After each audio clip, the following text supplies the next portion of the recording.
My name is John Paul Brophy. I'm currently employed with Salt Lake City Weekly newspaper. I'm their line editor. I was born in 1951 in Salt Lake City, Utah. Lived here till I was 12, so that's where these memories are basically coming from today. My father worked for KUTV, and one of my earliest memories was going down to visit him with my mom and my brother. And I was on a little TV show they had airing at the time. It was called Cactus Jim. And it was a cool little kids show, so we got a photograph of that. And then afterwards, my mother took us over to Snellgrove's, which was right next door to Makoff's, and for some ice cream. I will never forget that. And she used to work at Makoff's, so she knew Snellgrove's pretty well. And then later, as we grew up, we used to go down for breakfast on Sundays to the Hotel Utah coffee shop, which was in the basement. And there was this amazing fish tank that took up pretty much half the room in the back room, and it had all this brass carving fish, and it was the most amazing thing I'd ever seen as a kid. And so I was always pretty happy to go down there. That was great.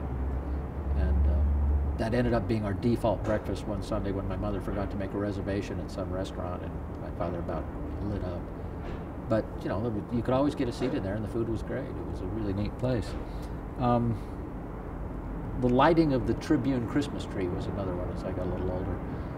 My uncle was the publisher of the Tribune, Jack Gallivan, and so we got to go up in the fourth floor office and watch from his window.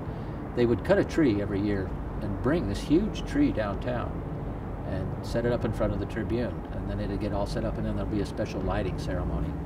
And then years later, they turned that into an actual live tree. They planted it, which I heard they just cut down this week or this month, so that was kind of a sad thing. But the Tribune's not there anymore, so that doesn't have much value anyway. And then afterwards we'd go to dinner at Lamb's Cafe, which I think is probably the oldest restaurant in the city. And that was great. And then another thing was my grandmother, who was wonderful, took care of us a lot of the time growing up. And she used to come downtown.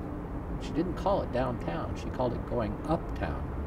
She'd get on the number 13 bus from 13th South and 13th East, where she lived, and go to ZCMI. And it was pretty much a daily ritual.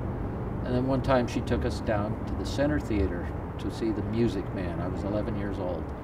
I never forgot it, and it was great. And I've yet to find anybody that ever called it uptown. And she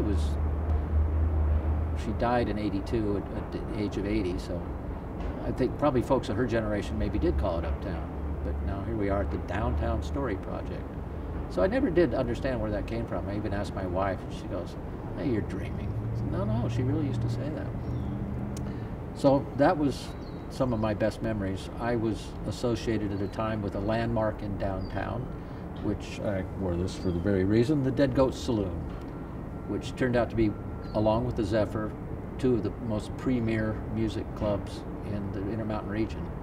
And we drew an amazing bunch of artists, bands. It was great. I even had a guy that used to play for the Rolling Stones in there, and then some of my own personal favorites. And that was great. That was really one of the highlights of my downtown experience. I think those are pretty much it. Oh yeah, I remember working at the Tribune, which I did after about 10 years. I was a music reviewer, and I'd have lunch at Lamb's because it was right next door. And one time I went in, and there was my grandmother sitting at the counter, and it was great. So I had lunch with her, and I'd see her there quite often. My name is John Paul Brophy, and this is my Downtown Story.